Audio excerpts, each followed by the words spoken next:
দেখবেন যেই ঘরে নারী থাকতে পারে না ওই ঘরটা উস্কো খুস্কো, রুক্ষ, ভালোবাসার ছোঁয়া নাই, ওই ঘরের মধ্যে মাধুর্যতা নাই, প্রেম নাই, মমতা নাই, সব কেমন যেন অগোছালো। কারণ নারীর হাত পেলে একটা ঘর যেরকম সুন্দর হয়, নারীর হাত না লাগলে ঘরটাকে ওই রকম সুন্দর করে সাজানো যায়। মাঝে মাঝে আমরাও ঘরকে পরিচ্ছন্ন করতে চাই, কিন্তু মেয়েরা যেমন করে সাজায় আমরা তেমন করে পারি নাকি? আমরাও মাঝে মাঝে রান্না করি, মহিলা রান্না করলে যেই স্বাদ হয় আমাদেরটা ওইটা হয়। কথা বলেন। এজন্য আল্লাহ বললেন ওয়াকারনা ফি বুয়ুতিকুন্না, ঘরে থাকবা, পুরুষরা থাকবে বাইরে, তোমরা প্রয়োজনে বাইরে যাবা, আর পুরুষরা রাত্রি বেলায় বিশ্রামের প্রয়োজনে ঘরে আসবে। কার কথা? আবার আল্লাহ নারীদেরকে বললেন চোখ নামাও, আমাদেরকেও বললেন চোখ নামাও, তাদেরকেও বললেন চোখ নামাও। ওয়াকুল্লিল মুমিনাতি ইয়াগদুদনা মিন আবসারিহিন, ও নবী নারীদেরকে বলেন তারাও যেন পরপুরুষ দেখলে চোখ নামিয়ে রাখে। ওয়াহফাজনা ফুরুজাহুন্না, তারা যেন তাদের প্রাইভেটসকে হেফাজত করে।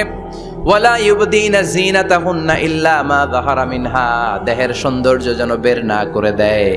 ওয়ালইয়াদরিবনা বিখুমুরিহিন্না আলা জুয়ুবিহিন্না, আর তাদের বুকের উপরে যেন একটা চাদর নামিয়ে দেয়। সুবহানাল্লাহ।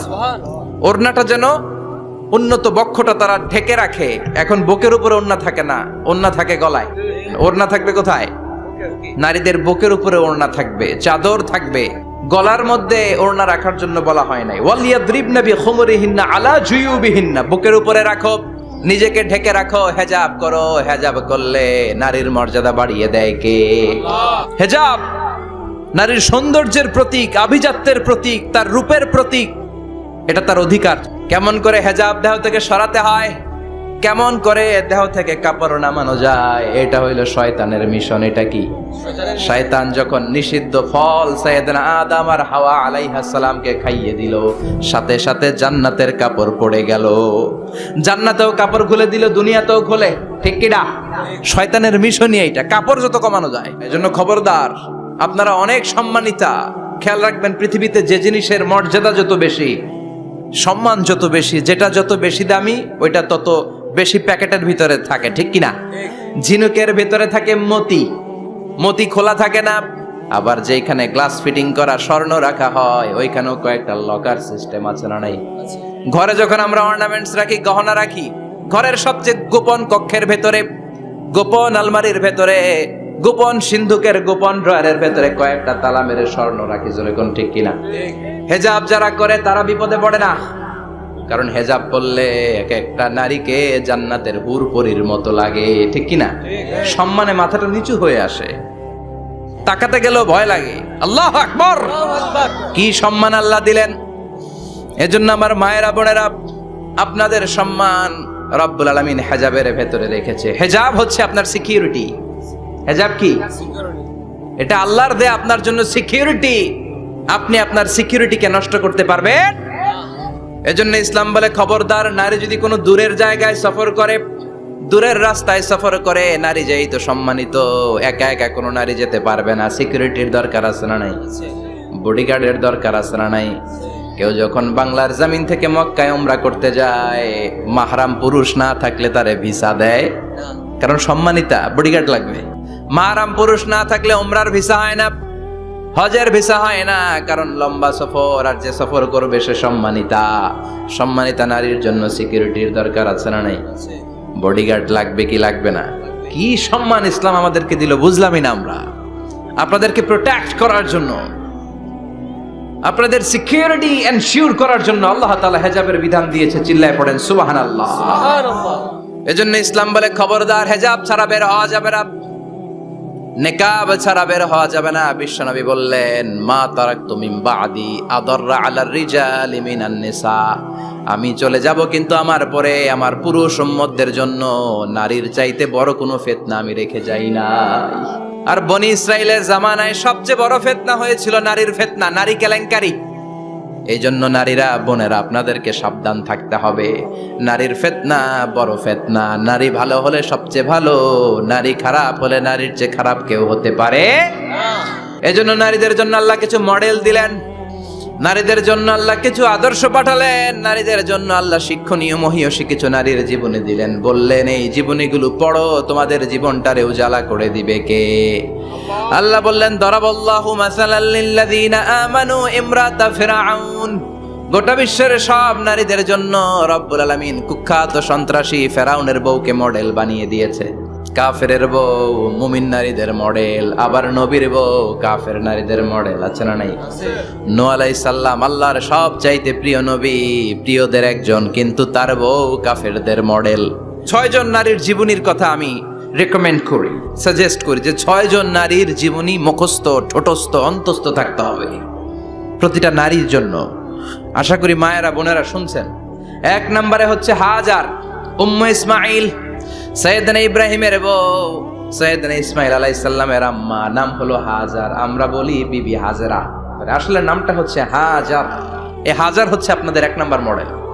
2 নম্বর কুখ্যাত সন্ত্রাসী ফেরাউনের বউ আসিয়া আপনাদের 2 নম্বর মডেল। 3 নম্বরে ঈসা আলাইহিস সালামের আম্মা মারিয়াম আলাইহিস সালাম আপনাদের মডেল। বিশ্বনবীর প্রথম বউ খাদিজা আপনাদের মডেল। বিশ্বনবীর একমাত্র কুমারী বউ মা আয়েশা আপনাদের মডেল। আর বিশ্বনবীর কলিজার টুকরা সাইয়্যিদাতুনা ফাতিমা আপনাদের জন্য মডেল। সুবহানাল্লাহ পড়ে। বিশ্বনবী বলেছেন কামুলা মিনার রিজালে কাসির, পুরুষদের মধ্যে কামেল পুরুষের অভাব নাই। ওয়ালাম ইয়াকমুল মিনান নিসা ইল্লা আরবা, নারীদের মধ্যে কামেল নারী হচ্ছে 4 জন। কয়জন? 4 জন। এরপরে আবার বাড়ালেন আয়েশার কথা, আবার বাড়ালেন ফাতেমার কথা, মোট হয়ে গেল 6 জন। সুবহানাল্লাহ পড়েন।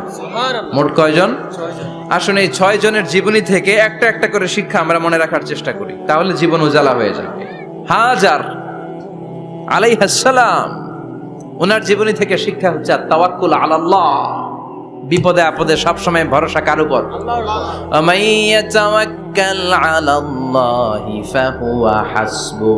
যে ব্যক্তি আল্লাহর উপর ভালো করে তাওয়াক্কুল করে, একমাত্র আল্লাহই তার জন্য যথেষ্ট হয়ে যায়। হাজার আলাইহিস সালাম, ওনার জীবনী থেকে শিক্ষা হচ্ছে আল্লাহর উপর তাওয়াক্কুল।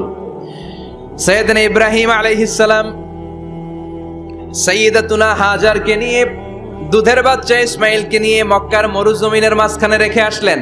মানুষ নাই, প্রাণী নাই, খাওয়ার পানি নাই, কেউ নাই, একটা মাত্র পানির মশক। একটা মশকের ভেতরে সামান্য কিছু পানি। দুধের বাচ্চা ইসমাইলকে নিয়ে সাইয়্যিদাতুনা হাজার দাঁড়িয়ে রইলেন। কোনো কথা না বলে বিবি আর বাচ্চাকে রেখে চলে যাচ্ছেন। চোখের পানি ছেড়ে সাইয়্যিদাতুনা হাজার ডেকে বললেন ইব্রাহিম একটু দাঁড়াও। কথা নাই, বার্তা নাই, কিছুই বললা না।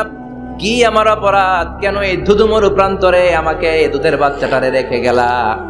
শুধু একটা কথাই জানতে চাইবো, এই যে আমাদেরকে রেখে পাষণ্ডের মতো তুমি চলে যাও, এটা কি তোমার নিজের ইচ্ছায় নাকি আল্লাহর ইচ্ছায়? সাইয়েদনা ইব্রাহিম কোনো কথা না বলে শুধু প্রশ্নের উত্তর দিলেন, বললেন আল্লাহর ইচ্ছায়। নবীরা নিজের ইচ্ছায় কিছু করে না, যেটাই করে করে কার ইচ্ছায়? সাইয়্যিদাতুনা হাজার বললেন ইযান লা ইউদাইয়ুনাল্লাহ, তোমার ইচ্ছায় যদি আমাদেরকে রেখে না যাও, আল্লাহর ইচ্ছায় যদি রেখে যাও, তাহলে আমার ভরসা আছে আল্লাহ আমাদেরকে নষ্ট হতে দিবে না, আল্লাহ আমাদেরকে কোনো কষ্ট দিবে না। আমার আল্লাহই আমার জন্য যথেষ্ট। সুবহানাল্লাহ। ঠিকই আল্লাহ যথেষ্ট হয়েছেন। এই মহিলাকে দিয়ে মক্কা আবাদ হয়েছে। মক্কায় কোনো মানুষ থাকতো না, এখন মক্কায় গেলে জায়গা পাওয়া যায়। 25 লক্ষ লোক আমরা হজ করেছি এবার। প্রতিদিন 3 লক্ষ 4 লক্ষ মসজিদুল হারাম একসাথে জামাত। জুমার নামাজের দিন 5 লক্ষ 7 লক্ষ 10 লক্ষ হয়ে যায়। এতগুলো মানুষ আগে ছিল না। সব হলো সাইয়্যিদাতুনা হাজারের ইমানের ফসল। সুবহানাল্লাহ। ইমানের পরীক্ষা দিতে লাগলেন। একদিনের ব্যবধানে খাওয়ার পানির মশকের পানি শেষ। ইসমাইল আলাইহিস সালামের পায়ের ধাক্কায় জমজমের পানি এলো। জুরহুম নামক একটা গোত্র যাচ্ছিল, তারা এসে ওনার হাতে মুরিদ হলো। সুবহানাল্লাহ। তারা এসে বলল আমাদেরকে শুধু জমজমের পানি খেতে দেন, আপনি যা বলবেন সব আমরা মেনে নিলাম। শুরু হলো মক্কার আবাদ। হাজার হাজার মানুষ বাড়তে শুরু করলো। মক্কা শহরের এক্সপানশন হলো। গোটা বিশ্ব থেকে লক্ষ লক্ষ মানুষ এখন মক্কার দিকে ছুটে চিল্লায় বলেন ঠিক কিনা? এজন্য আমার মায়েরা অনেক লম্বা জীবনী। তার একটা ঘটনাই বললাম, সাইয়্যিদাতুনা হাজার, ওনার জীবনী থেকে আমার মায়েদের বোনেদের জন্য শিক্ষা, তাওয়াক্কুল আলাল্লাহ, বাঁচি আর মরি, সুস্থ থাকি আর অসুস্থ থাকি, বিপদে থাকি আর যেই কোনো সমস্যায় থাকি না কেন, ভরসা করতে হবে একজনের উপর, তিনি কে? সবসময় আত-তাওয়াক্কুল আলাল্লাহ, আল্লাহর উপর ভরসা করতে হবে আমার মায়েরা, আমার বোনেরা। 2 নম্বরে বলেছি কার কথা? আসিয়া রাদিয়াল্লাহু তাআলা আনহা আলাইহাস সালাম, ফেরাউনের স্ত্রী। এই মহিলা অনেক দামি মহিলা, মুসা আলাইহিস সালামের পালক মা। নিজের সন্তান ছিল না, সাইয়েদনা মুসা আলাইহিস সালামকে লালন পালন করেছেন। গোপনে গোপনে মুসা আলাইহিস সালামের উপর ঈমান এনেছেন। গোপনে গোপনে রাত্রিবেলা তাহাজ্জুদ পড়ে চোখের পানি ছেড়ে চাইতেন কার কাছে? ফেরাউনের বউ আর ফেরাউনের ফিনান্স মিনিস্টার, অর্থমন্ত্রীর বউ, 2 জন লুকিয়ে কালিমা পড়ে মুসলমান। ফেরাউন কিছু জানে না। সুবহানাল্লাহ। কি আল্লাহর খেলা! ফেরাউন লক্ষ লক্ষ বনি ইসরাইলের ছোট্ট বাচ্চাকে জবাই করেছে একটা বাচ্চাকে ঠেকানোর জন্য। নাম কি? মুসা। আর ফেরাউনের ঘরে আল্লাহ মুসাকে বড় করলেন। কোন সুবহানাল্লাহ। ফেরাউনের বউ আসিয়া, অর্থমন্ত্রীর বউ, 2 জন মিলে ফেরাউনের কাছে ঘটনা পৌঁছে গেল, খবর পৌঁছে গেল। ফেরাউন ডেকে পাঠালো। দুধের বাচ্চাকে নিয়ে ফেরাউনের অর্থমন্ত্রীর বউ হাজির। কুখ্যাত সন্ত্রাসী ফেরাউনের নিজের বউ আসিয়াও হাজির। ফেরাউন বলে, এক আল্লাহর উপর কুফরির ঘোষণা দে, আল্লাহকে ভুলে যা, আমার পায়ের সামনে সেজদা দে, আমি মাফ করে দেব। আসিয়ার এক কথা, জীবন যাবে কিন্তু ঈমান যাবে না। ফেরাউনের অর্থমন্ত্রীর স্ত্রীরও এক কথা, যে আল্লাহর কাছে আমরা মাথা নত করেছি, পৃথিবীর কোন শক্তির কাছে ওই মাথা নত হতে পারে না। ফেরাউন বলল, তাই নাকি? দেখি তোদের ঈমানের পাওয়ার কত বড়। অর্ডার করলো বিশাল বড় পাতিল নিয়ে আসো, কড়াই নিয়ে আসো, কড়াই ভর্তি তেল গরম করতে শুরু করো। টকবক টকবক করে কড়াইয়ের মধ্যে গরম তেল। ফেরাউন বলে, ও অর্থমন্ত্রীর স্ত্রী, তোমারে অনেক ভালো জানতাম, এখনই আমার পায়ের সামনে সেজদায় লুটিয়ে পড়ো, আল্লাহরে ছাড়ো, আমি তোরে ছেড়ে দেব। এক কথা, আল্লাহর সামনে মাথা নত করেছি, কারো সামনে করব না। ফেরাউন অর্ডার দিল, এই মহিলার দুধের বাচ্চাটারে টান দিয়ে আন, টকবক তেলের মধ্যে, কড়াইয়ের মধ্যে গরম তেলের মধ্যে ছেড়ে দে। মায়ের চোখের সামনে দুধের বাচ্চাকে গরম তেলের মধ্যে ছাড়ে। হিসাবটা কি সহজ নাকি? কথা বলেন। চিৎকার দিয়ে মা কেঁদে ওঠে, ছেড়ে দাও। ফেরাউনের নির্দয় অন্তরে দয়া হয় না। দুধের বাচ্চাটারে তেলের মধ্যে ছেড়ে দেওয়ার পরে মুহূর্তের মধ্যে ছেলেটা রোস্ট হয়ে যায়। সে বলে, ফেরাউন, গোটা পৃথিবীটারে এক পাশে করতে পারবি, কিন্তু আমার মাথাটা তোর পায়ের সামনে নোয়াতে পারবি? ফেরাউনের অর্থমন্ত্রীর ওই স্ত্রীকে বাচ্চার পরে ওই তেলের মধ্যে ঢেলে দেওয়া হলো। ওই মহিলাটাও রোস্ট হয়ে যায়। বাকি রইল ফেরাউনের বউ আসিয়া। আসিয়া কিন্তু দৃশ্যটা দেখেছে, চাক্ষুষ মৃত্যু দেখেছে 2 জনের। ফেরাউন বলে, আসিয়া, কত অন্তরঙ্গ সম্পর্ক আমাদের, আজীবন কত ভালোবাসা ছিল, কত খুনসুটি ছিল, কিন্তু আমার পায়ের মধ্যে সেজদা দিয়ে প্রমাণ কর তুই আমারে ভালোবাসিস। আসিয়ারও একই কথা, জীবন দিব কিন্তু ঈমান দিব না। ফেরাউন বলল, তোকেও আমি ছাড়বো না, তোকে আমি উলঙ্গ করব। হাজার হাজার মানুষের সামনে আসিয়ার কাপড় টেনে নেওয়া হলো, তক্তার মধ্যে শুইয়ে তক্তার মধ্যে হাতে পায়ে পেরেক মারা হলো। হাতের এই পাশ দিয়ে পেরেক ঢুকে ওই পাশ দিয়ে বেরোয়। আসিয়া সহ্য করতে না পেরে ডেকে বলে, আল্লাহ, ফেরাউন থেকে তুমি আমারে বাঁচাও। এই দোয়াটা সূরাতুত তাহরিমে আল্লাহ সরাসরি কোট করেছেন, রব্বিবনিলি ইনদাকা বাইতান ফিল জান্নাহ। ও আল্লাহ, মালিক, তোমার পাশে জান্নাতে একটা ঘর বানায়া দিও। এরকম একটা সঙ্গীত আছে না নাই? এই সঙ্গীতটা সরাসরি সূরাতুত তাহরিম আসিয়ার দোয়া থেকে কোট করা হয়েছে। পড়েন সুবহানাল্লাহ। 5000 বছর আগের কথা আজও আমরা কোরআনের আয়াত হিসেবে পড়ি। আল্লাহু আকবার। কি মাকবুল হয়েছেন মহিলাটা আল্লাহর দরবারে। আল্লাহরে বললেন, আল্লাহ, শুধু তোমার ইবাদতের কারণে আজকে আমার এমন দশা উলঙ্গ হওয়া লাগলো, আমার হাতে পায়ে পেরেক ঠোকা হলো। আল্লাহ, এখন গরম তেলের মধ্যে ছেড়ে দেয়া হবে, তুমি বাঁচাও। আল্লাহ বললেন, জিব্রাইল, আমার জান্নাতটারে আসিয়ার চোখের সামনে তুলে ধর। আমার আসিয়া দুনিয়ার বুকে থেকে জান্নাত দেখে দেখে আমার মেহমান হয়ে আমার কাছে আসবে। আসিয়াকেও গরম তেলের মধ্যে ফেলে দেয়া হলো। দুনিয়ার বুকে থেকে জান্নাতের নমুনাটা দেখতে দেখতে সাইয়েদাতুনা আসিয়া আল্লাহর কাছে চলে গেলেন। পড়েন আল্লাহু আকবার। এজন্য ঈমানের পথে অবিচল থেকে আমার মরণ যেন হয়। পড়েন আমিন। তাহলে আসিয়ার জীবনী থেকে আমার মায়েদের জন্য শিক্ষা হলো, ঈমান ছাড়া যাবে না। ওই মায়েরা ঈমান কেমন করে রক্ষা করবেন? ইমান কত বড় দামি জিনিস, ইমান একজন নারীর মর্যাদা আল্লাহর কাছে কত বাড়িয়ে তোলে। আসিয়ার জীবনে এই শিক্ষাটা আছে না নাই? হাজেরার জীবনী থেকে শিক্ষা ছিল তাওয়াক্কুল করতে হবে একজনের উপর, তিনি কে? আল্লাহ। আসিয়ার জীবনী থেকে আমরা কি শিখলাম? ইমান রক্ষা করতে হবে। জীবন যাবে, ইমান যাবে, জীবন যাবে, ইমান যাবে। 3 নম্বরে মারিয়াম আলাইহাস সালাম, আজীব একটা মহিলা, স্বামী ছাড়া তার পেটের ভেতরে সন্তান দিয়েছে কে? আল্লাহ। আবার ওনার নামে কোরআনে একটা সূরা দিয়েছে কে? আল্লাহ। কি নাম? সূরাতু মারইয়াম, কাফ হা ইয়া আইন সাদ, যিকরু রাহমাতি রাব্বিকা আবদাহু জাকারিয়া। আল্লাহু আকবার। কি সুন্দর সূরা, কি অন্তমিল, কি চমৎকার ঘটনার বর্ণনা। উনার নামেও সূরা, উনার ফ্যামিলির নামেও সূরা, উনার আব্বার নাম ইমরান, মায়ের নাম হান্না বিনতে ফাখুজ। উনাদের ফ্যামিলিটা আল্লাহর কাছে এত প্রিয়, আল্লাহর একটা সূরা দিলেন ইমরানের পরিবারের সূরা। কোন সুবহানাল্লাহ। কোরআনের 3 নাম্বার সূরা, সূরাতু আলে ইমরান। আবার কোরআনে আল্লাহ ওনাকে বলেছেন সিদ্দিকা, মানে সত্যবাদী নারী। আবার আল্লাহ বলেছেন ওয়ালাইসা যাকারু কাল উনসা, এটা এমন মেয়ে কোন পুরুষ এই মেয়ের মতো হতে পারে? ওনার মা হান্না বললেন, আল্লাহ আমার পেটে ছেলে না মেয়ে আমি জানি না। যখন মারিয়াম পেটে, আল্লাহ ছেলে হোক মেয়ে হোক বাইতুল মুকাদ্দাসের খাদেম হিসেবে তুমি কবুল করে নাও। আমার পেটে যা আছে তোমার জন্য মানত করে দিলাম। কিন্তু ভূমিষ্ঠ করার পরে দেখে মাইয়া, ভাবছিল ছেলে, ছেলে হইলে খাদেম হবে, এখন মেয়ে। আল্লাহ বলে চিন্তা করো না, সাধারণ মেয়ে না, ওয়ালাইসা যাকারু কাল উনসা, এটা এমন মেয়ে কোন ছেলেরাও এই মেয়ের মতো হতে পারে। এই মেয়েকে দিয়ে দেওয়া হলো Baitul Maqdis, one of the major 3 mosques in Islam, ইসলামের সর্বশ্রেষ্ঠ 3টা মসজিদের একটা। এই বাইতুল মুকাদ্দাসের খাদেমা ছিল উনি। মসজিদ ক্লিন করতো আর ইবাদত করতো, ইবাদতে মশগুল হয়ে থাকতো, পাগল পাড়া হয়ে থাকতো, চক্ষু বন্ধ করে আল্লাহর কথা স্মরণ করত। মর্যাদা আল্লাহ তো বাড়িয়ে দিলেন, আনসিজনাল যত জান্নাতি ফল সব সামনে এসে হাজির হয়ে যেত। ওনার খালু জাকারিয়া এসে বলতেন আন্না লাকে হাদা, ও মারিয়াম এই ফল তো এই সিজনে ফিলিস্তিনে নাই, পাইলা কই? তিনি বলতেন হুয়া মিন ইনদিল্লাহ, রব্বুল আলামিন জান্নাত থেকে ফলের ব্যবস্থা করেছে। কোরআন সাক্ষী, আন্না লাকে হাদা, কোত্থেকে এই ফ্রুট পাইলা? আনসিজনাল, এটা তো এখানে নাই। উনি বললেন হুয়া মিন ইনদিল্লাহ, ইন্নাল্লাহ ইয়ারযুকু মান ইয়াশাউ বিগাইরি হিসাব, আল্লাহ এরকম যারে চায় বিগাইরি হিসাব রিজিক দিয়ে থাকে। সুবহানাল্লাহ বলেন। তার মানে মারিয়ামের জীবনী থেকে আমাদের শিক্ষা, আমার মায়েরা বোনেরা ইবাদতে মশগুল থাকতে হবে। কিন্তু দুর্ভাগ্যজনক হলেও সত্যি, আমার বোনেরা জি বাংলা নিয়ে মশগুল থাকে। খবরদার, জি বাংলা, স্টার জলসা, হিন্দি মুভি নিয়ে মশগুল থাকা যাবে না আমার বোনেরা।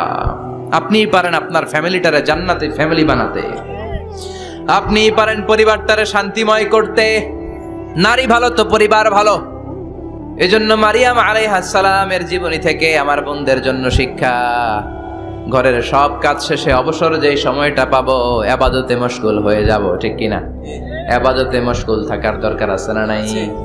তাহলে মারিয়ামের মতো আপনাদের মর্যাদাও বাড়িয়ে দিবে কে? এরপরে বিশ্বনবীর প্রথম বউ খাদিজা, প্রথম নারী যিনি কালিমা পড়ে ইসলাম ধর্ম গ্রহণ করেছেন, আমাদের আম্মা জান। বিশ্বনবীর প্রথম বউ, 25 বছর বিশ্বনবীর সাথে সংসার করেছেন, 3 বছর বিশ্বনবীর সাথে জেল খেটেছেন, শিয়াবে আবি তালেবে। কেমন বউ? জামাইও জেলখানায়, বউ জেলখানায়। বিশ্বনবীর সবগুলো বাচ্চা সন্তান ছেলে মেয়ে এই মহিলার গর্ভ থেকে এসেছে, একজন ছাড়া, ইব্রাহিম। ইব্রাহিম বিশ্বনবীর আরেক বউ মারিয়ার গর্ভে এসেছে, বাকি সব খাদিজার গর্ভে। যে আমরা ফাতেমা, বিশ্বনবীর কন্যার নাম কি? ফাতেমার মায়ের নাম কি? খাদিজা। সুবহানাল্লাহ। ফাতেমা, রুকাইয়া, উম্মে কুলসুম, জায়নাব, এই 4 জনের মাই খাদিজা। আবার আব্দুল্লাহ, কাসেম, এদের মায়ের নামও খাদিজা। বিশ্বনবীর সব সন্তান এসেছে খাদিজার পেট থেকে। বরকত বেশি না কম? বিশ্বনবী ভয় পেলে খাদিজার কাছে গেলে ভয় কেটে যেত, সাহস যোগাতেন, শেল্টার দিতেন, ছাতার মতো মাথার উপরে দাঁড়িয়ে থাকতেন। আল্লাহু আকবার। বিশ্বনবী বলতেন রুজিক তো হুব্বাহা, খাদিজার ভালোবাসা আমার অন্তরে আল্লাহ রিজিক হিসেবে দিয়েছে। আবার বিশ্বনবী বলতেন আল্লাহ যেই কিয়ামতের দিন বন্ধু বন্ধুরে চিনবে না, ভাই ভাইরে চিনবে না, কেউ কাউরে চিনবে না, ওই কঠিন দিনে আমি আমার খাদিজারে যেন ভুলে না যাই, আমার খাদিজারে যেন দেখা মাত্রই চিনতে পারি এটা আমার খাদিজা। কি মহিলা ছিল! বিশ্বনবীকে সবসময় আগলে রেখেছে, শেল্টার দিয়েছে। পতিভক্ত ছিল। খাবার নিয়ে বিশ্বনবীর জন্য এদিক সেদিক যেতেন, বিশ্বনবী না আসলে খেতেন না। বিশ্বনবীকে কলিজার চাইতো বেশি ভালোবাসতো, পতি যা বলবে তাই শুনতো। ও মায়েরা, খাদিজাতুল কুবরার জীবনী থেকে আপনাদের জন্য শিক্ষা হলো পতিভক্তি। কি ভক্তি? এখন পতিভক্তি নাই, আমরা করি নারী ভক্তি। মায়েরা, বোনেরা, আপনার স্বামী যদি আপনার উপর নাখোশ থাকে, আপনার এবাদত আপনাকে বাঁচাতে পারবে না। বিশ্বনবী ফাতেমাকে বললেন, ফাতেমা তুমি বিশ্বনবীর মেয়ে হতে পারো, কিন্তু আলী যদি তোমার উপর নাখোশ থাকে তোমার সব শেষ, সব শেষ। আবার বিশ্বনবী বললেন, আমি যদি এক আল্লাহ ছাড়া কারো সামনে মাথাটা নত করার বিধান দিতাম, এক আল্লাহ ছাড়া যদি কাউকে সেজদা করতে আমি বলতাম, আমি দুনিয়ার সব নারীদের বলতাম স্বামীর পায়ে সেজদা দিয়ে পড়ে থাকো। কি সম্মান আল্লাহ দিলেন স্বামীকে। আপনার জান্নাত আপনার স্বামীর ভেতরেই।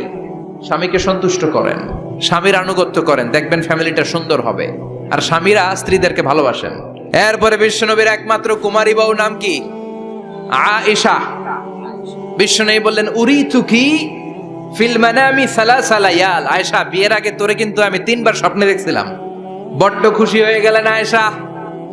এরপরে বললেন, 3 বার স্বপ্ন দেখার পরে তোমার ব্যাপারে মনের মধ্যে কেমন কেমন যেন ভালো লাগে। তারপরে একটা ছোট্ট কাগজের মধ্যে, জান্নাতি কাগজ, রেশমি কাপড়ের মধ্যে তোমার চেহারাটা এনে জিব্রাইল বললেন, দেখেন নবী কেমন লাগে। আমি কইলাম ভালো লাগে। কার মেয়ে? আপনার বন্ধু আবু বকরের মেয়ে, বিয়ে করবেন নাকি? বিশ্বনবী বললেন, ও জিব্রাইল, তুমি যদি ঘটক হও, আল্লাহ যদি হয় কাজী, আমি মুহাম্মদ বিয়েতে রাজি। সুবহানাল্লাহ পড়েন। বিয়ে হয়ে গেল, কিন্তু ঘরে দামি ফার্নিচার নাই, টাকা পয়সাও তেমন নাই, কিন্তু আছে খালি সুখ। আছে কি? যেটা টাকা দিয়ে কিনা যায়, টাকা দিয়ে বাড়ি কিনা যায়, গাড়ি কিনা যায়, সুখ কিনা যায় নাকি? টাকা দিয়ে বিছানা কিনা যায়, বালিশ কিনা যায়, ঘুম কিনা যায় নাকি? কথা বলেন। এজন্য সুখ দেয়ার মালিক কে? মা আয়েশা একমাত্র কুমারী বউ। আদর করে তিনি ডাকতেন হুমায়রা, আবার মাঝে মাঝে ডাকতেন ইয়া আইশু। আয়েশা না, আয়েশু, সংক্ষেপ। এত ভালোবাসতেন মা আয়েশাকে। মা আয়েশা গ্লাসের যেই জায়গা দিয়ে পানি খেতেন, বিশ্বনবী ওই জায়গায় মুখ লাগিয়ে পানি খেত। মা আয়েশা গোশতকে হাড্ডি ফেলে দিলে বিশ্বনবী ওই হাড্ডিটা নিয়ে চষতে শুরু করে দিত। এক বালতি থেকে পানি নিয়ে 2 জনে গোসল করত। আবার বিশ্বনবী মাঝে মাঝে বায়না ধরতো, মাঝে মাঝে রাগও করত। সুবহানাল্লাহ কোন? স্বামী স্ত্রীর মধ্যে একটু রাগ আছে না নাই? রাগ থাকলে ওইটারে আবার ভালোবাসায় পরিণত করে দেয় কে? রাগ না থাকলে ভালোবাসা তো ভালোবাসাই না। রাগ থাকতেই হবে, তাইলে ভালোবাসার মর্ম বোঝা যায়। চিল্লায় বলেন ঠিক কিনা? মাঝে মাঝে মা আয়েশা রাগ করতেন। বিশ্বনবী বলেন, আয়েশা কখন তুমি রাগ করো, কখন তুমি আমারে ভালোবাসো আমি বুঝি। সুবহানাল্লাহ পড়েন। মা আয়েশা বললেন, কেমনে বোঝেন? বিশ্বনবী বললেন, যখন তুমি রাগ করো তখন নামাজের পরে দোয়ার মধ্যে বলো, ও ইব্রাহিম আলাইহিস সালামের আল্লাহ, আপনি আমার উপর দয়া করেন। তার মানে তুমি রাগ করে আছো, আমার নাম নাও নাই। আর যখন আমার উপর খুশি থাকো, নামাজের পরে দোয়াতে বলো, মুহাম্মদ সাল্লাল্লাহু আলাইহি ওয়াসাল্লামের আল্লাহ, আপনি আমাদের উপর রহমত করেন। তার মানে খুশির সময় তুমি আমার নাম নাও, রেগে গেলে অন্য নবী দেয়া দোয়া সাইরা দাও, রেগে গেলে আমার নামটা নাও না। মা আয়েশা বলে, নবী গো, আমি তো শুধু নামটাই মুখ দিয়ে নেই না, কিন্তু কলিজা থেকে তো আপনারে বাদ দিতে পারি না। আল্লাহু আকবার! কি ভালোবাসা! মা আয়েশা বলতেন, আমি যখন বিশ্বনবীর সাথে শীতের রাতে এক ল্যাপের নিচে ঘুমাতাম, তখনও জিব্রাইল ওহী নাজিল করত। কোন স্ত্রীর সাথে অন্তরঙ্গ বসবাসের সময় কোরআনের ওহী নাজিল হতো না। একমাত্র মা আয়েশার সাথে যখন এক বিছানার এক ল্যাপের নিচে 2 জন শুয়ে আছে, কোরআনের আয়াত নাজিল করছে কে? আবার মা আয়েশা বলছেন, আমার কারণে ও মুসলিম উম্মাহ তোমরা তায়াম্মুমের বিধান পেয়েছো। ফাতায়াম্মামু সাঈদান তাইয়্যিবা। মা আয়েশা একটা যুদ্ধে গিয়েছিলেন, যুদ্ধ থেকে ফেরার পথে মা আয়েশার গলার লকেট নাই। মাঝে মাঝে হয় না, মহিলা গলার লকেট পায় না, পুরা বাড়ি আগুন করে ফেলাইছে। মা আয়েশার লকেট নাই। লকেট হারানোর পরে মা আয়েশা কান্নাকাটি। বিশ্বনবী বললেন, থামো। অনেকক্ষণ থামার পরে লকেট খুঁজে পায় না। সবাই খোঁজাখুঁজি, লকেট কই, লকেট কই, লকেট খুঁজে পায় না। ওদিক দিয়ে মাগরিবের নামাজের সময়ও শেষ। আর যেই জায়গায় লকেট খোঁজার জন্য থামা হয়েছে ওই জায়গায় আবার পানি নাই, পানি সামনে, পানির দিকেও যেতে পারে না, লকেটও খুঁজে পায় না, নামাজও পড়া যায় না। সব সাহাবীরা মিছিল শুরু করছে, আবু বকর রে ধর, আবু বকরের মেয়ের কারণে নামাজ আমাদের চলে যাচ্ছে। সাইয়েদনা আবু বকর ঘটনা বেসামাল দেখে আয়েশার কাছে গেল, যে দেখে বিশ্বনবী মা আয়েশার কোলের মধ্যে, ল্যাপের মধ্যে মাথা দিয়ে শুয়ে আছে। রাগের চোটে বুখারীর বর্ণনা, আঙ্গুল নিয়ে মা আয়েশার পেটের মধ্যে দিল এক খোঁচা। লকেট হারাইলি কেন ক? তোর জন্য বাইরে সব সাহাবারা বলে নামাজ পড়তে হবে, সময় নাই। ও আবু বকর, আপনার মেয়ের কারণে এই কাণ্ড। খাসরা মানে কুমর। আবু বকর মা আয়েশার খাসরাতে এত জোরে গুতা মেরেছেন, মা আয়েশা বললেন এই গুতার কারণে আমি অনেক দূরে চলে যাওয়ার কথা ছিল ব্যথার চোটে, কিন্তু যাই নাই, কারণ কোলে কে? কোলের মধ্যে বিশ্বনবীর মাথা, নড়ে গেলে বিশ্বনবীর ঘুম ভেঙে যাবে, ব্যথাটা হজম করেছি, নড়ি নাই। আল্লাহ তখন আয়াত নাজিল করলেন, ফালাম তাজিদু মাআন ফাতায়াম্মামু সাঈদান তাইয়্যিবা। ও সাহাবারা, মিছিল বন্ধ করো। কোন নারীর বিরুদ্ধে মিছিল করো? এই নারীর সাথে তো বিয়ে আমি সরাসরি বিশ্বনবীর দিয়েছি। যাও, ওজুর জন্য টেনশনে ছিলা, টেনশনের দরকার নাই। আয়েশার কারণে আজকে নতুন করে একটা বিধান দিলাম, আজ থেকে যদি ওজুর পানি না পাওয়া যায়, বালুর মধ্যে 2 হাত বাড়ি মেরে তায়াম্মুম করো, নামাজ পড়ে নাও, কবুল করে নিবে কে? মা আয়েশা বলতেন, আমার কোলে মাথা রেখে বিশ্বনবী শেষ নিঃশ্বাস ত্যাগ করেছে, আবার আমার ঘরের মধ্যেই বিশ্বনবীর কবর। সুবহানাল্লাহ। বিশ্বনবীর কবরটা কিন্তু মা আয়েশার ঘরের মধ্যে। এখনো বিশ্বনবীর কবর যেই জায়গায়, এই জায়গায় মা আয়েশার ঘর ছিল। সুবহানাল্লাহ। কোন ফ্যামিলির হাদিস বর্ণনার জন্য মা আয়েশাকে আল্লাহ তাআলা বিশ্বনবীর ট্যাপ রেকর্ডার বানিয়ে পাঠিয়েছেন। যাই বিশ্বনবী বলতেন, ট্যাপ রেকর্ডের মতো রেকর্ড করে সব সাহাবীদের কাছে বর্ণনা করতেন। কত কবিতা উনি নিজে জানতেন, নিজেই জানে না। কত মাসালা যে জানতেন তার কোনো হিসাব নাই। ইলমুল ফারায়েজ, বাপ মরলে ছেলে মেয়ে থাকলে কে কতটুকু সম্পদ পাবে, মা আয়েশার চেয়ে এই বিধান মদিনায় কেউ জানতো না। বিশ্বনবীর ইন্তেকালের পরে সাহাবাদের মধ্যে কোনো মাসালা নিয়ে কনফিউশন হলে সব সাহাবারা আম্মা জান আয়েশার কাছে এসে সলিউশন নিয়ে যেতেন। সুবহানাল্লাহ। কোন বিশ্বনবী যা বলেছেন সব মুখস্থ রেখেছেন, সব জ্ঞানের কথা ছড়িয়ে দিয়েছেন, সব সময় পড়াশোনা করতেন। সুবহানাল্লাহ। তার মানে মা আয়েশার জীবনী থেকে আপনাদের জন্য শিক্ষা হচ্ছে জ্ঞানার্জন, জ্ঞানানুরাগী হতে হবে। কি হতে হবে? জ্ঞানানুরাগী। বুখারীর বঙ্গানুবাদ পাওয়া যায়, কোরআনের বঙ্গানুবাদ পাওয়া যায়, ইসলামিক অনেক ভালো ভালো রাইটারের বই পাওয়া যায়, ঠিক কিনা? এগুলো পড়ার দরকার আছে না নাই? তাহলে মা আয়েশার জীবনী থেকে আমরা শিক্ষা পেলাম জ্ঞান চর্চা করতে হবে। সর্বশেষ কোন নারী? ফাতিমা রাদিয়াল্লাহু তাআলা আনহা, বিশ্বনবীর কলিজার টুকরা। চাচাতো ভাই আলীর সাথে বিয়ে হলো। আলী যখন প্রস্তাব দিল ফাতেমার কাছে, যে বলে, ও ফাতেমা রাজি আছো কিনা? চুপচাপ, কথা কয় না। বিশ্বনবী বুঝলেন রাজি, দুইজনকে বিয়ে পড়িয়ে দিলেন। বিয়ে পড়িয়ে দুইজনকে দাঁড় করিয়ে দিয়ে বিশ্বনবী ওযু করলেন। ওযু করার পরে সামান্য কিছু ওযুর পানি ছিল, আলীর মাথার মধ্যে ছিটিয়ে দিলেন, বরকতের পানি। সুবহানাল্লাহ কইবেন না? সুবহানাল্লাহ। ওযু করে সাইয়েদনা আলীর মাথার মধ্যে ছিটিয়ে দিলেন আর দোয়া করে দিলেন, বারাকাল্লাহু লাকুমা ওয়া বারাকা আলাইকুমা ওয়া জামাআ বাইনাকুমা ফি খাইর। আল্লাহ তোমাদের দুইজনকে বরকত দিয়ে দাম্পত্য জীবন শুরু করার তৌফিক দান করুক। আবার দোয়া করলেন, আল্লাহুম্মা বারিক লাহুমা ফি বিনাইহিমা, ওদের সম্পর্কে বরকত দেন। ওয়া নাসালিহিমা, শিবলিহিমা, ওদের গর্ভে যে সন্তান আসবে এগুলোর শ্রেষ্ঠ সন্তান বানান। 1 বছরের ব্যবধানে ঘরটাকে আলোকিত করে প্রথম সন্তানের জন্ম হাসান। সুবহানাল্লাহ। হাসান রে বিশ্বনবী এত আদর করেছেন, বিশ্বনবীর কাছ থেকে এত আদর কেউ কোনোদিন পায় নাই। বিশ্বনবী ফাতেমার ঘরে এসে বলতেন, আইনাল লুকা, পিচ্চিটা কই রে? আমার হাসান কই, আমার নানা ভাই কই? আর বিশ্বনবীর আওয়াজ শুনলে হাসান এসে বিশ্বনবীর কাঁধে। আল্লাহু আকবার, আল্লাহু আকবার। বিশ্বনবী বলতেন, ফাতেমা আমার কলিজার টুকরা, যে ফাতেমারে কষ্ট দেয় সে আমারে কষ্ট দেয়, ফাতেমারে আনন্দ দেয় মানে আমি বিশ্বনবীরে আনন্দ দেয়। এই ফাতেমা সব সময় পর্দায় থাকতেন, দিনের বেলা বেরোতেন না, সারা দিনে টয়লেট করতেন একবার, সেটাও করতেন রাত্রে, যাতে দিনের বেলা কেউ তারে না দেখে। কি ব্যালেন্স লাইফ, কি ব্যালেন্স লাইফ! রাতে একবার টয়লেটে যাওয়া মানে কি সারাদিন খাওয়া দাওয়া এরকম ব্যালেন্স করে করতেন। কেউ দেখতে পারে নাই ওনারে, কেমন ছিল কেউই জানতো না। এমন ভাবে চলাফেরা করতো, কোনো পুরুষদের সামনে দিয়ে কখনো যেতেন না। এজন্য ইন্তেকালের আগে আলীকে বললেন, আলী, বিশ্বনবীর ওসিয়ত অনুযায়ী কিছুদিন পরে আমি আমার বাবার সাথে সাক্ষাৎ করব। এন্তেকালের সময় বেশি লোক আমার জানাজাতে আসার দরকার নাই, নিজেরা দোয়া করে দিলে চলবে। আর আমার জানাজার খাটিয়ার উপর দিয়ে বিশাল একটা বোরকা দিয়ে দিও। এটার আরবিতে বলে নাউশ। এই প্রথম কোন নারী তার খাটিয়ার উপরে নাউশ ব্যবহার করেছে, জন্য এটাকে বলে সুন্নাতু ফাতিমা, ফাতেমার সুন্নাত। আলীকে বলে গেলেন, আলী অল্প কয়েকজন পুরুষ নিয়ে জানাজা দিও, বেশি মানুষের কাছে আমার নিও না।